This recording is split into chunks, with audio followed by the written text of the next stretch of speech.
পাকা টমেটো দিয়ে মরিচ ভর্তা দিয়ে খাবো। এই যে দেখেন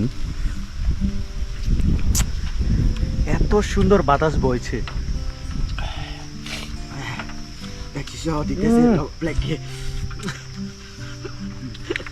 ঝোল কম হয়েছে না?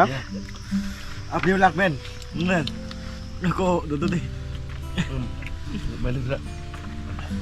মরিচ ভর্তাটা সে মজা হয়েছে রে।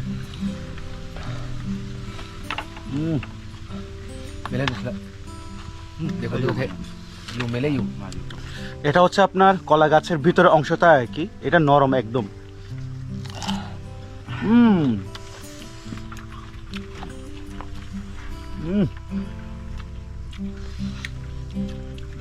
এই যে পাকনা তেঁতুল দিয়ে মরিচ ভর্তা করা।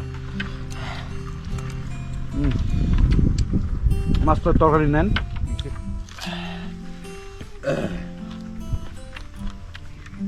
মরিচ ভর্তা থাকলে একটু দিত।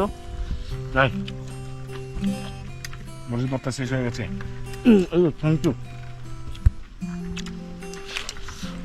ও ঝাল ঝাল ঘেমে গেছে। ও শান্তি শান্তি। ভাই ব্রাদারদের সাথে খোলা আকাশের নিচে মাচাং ঘরে এভাবে খাওয়া দাওয়া করা ভাগ্যের ব্যাপার। যারা খেয়েছেন তারা একমাত্র জানেন এই অনুভূতি কি। ভালোই লাগতেছে। ওকে অ্যামেজিং। আমার পিছনের প্রকৃতি সাথে ভাই ব্রাদার নিয়ে আমরা দুপুরের লাঞ্চটা না হয় বিকাল হয়ে গেলাম, তারপর যথেষ্ট ভালো লাগতেছে। দুপুরে খাবার আমরা বিকেলে খাচ্ছি। গাইস লাইক শেয়ার করে দাও, কমেন্ট শেয়ার। কমেন্ট তো অবশ্যই।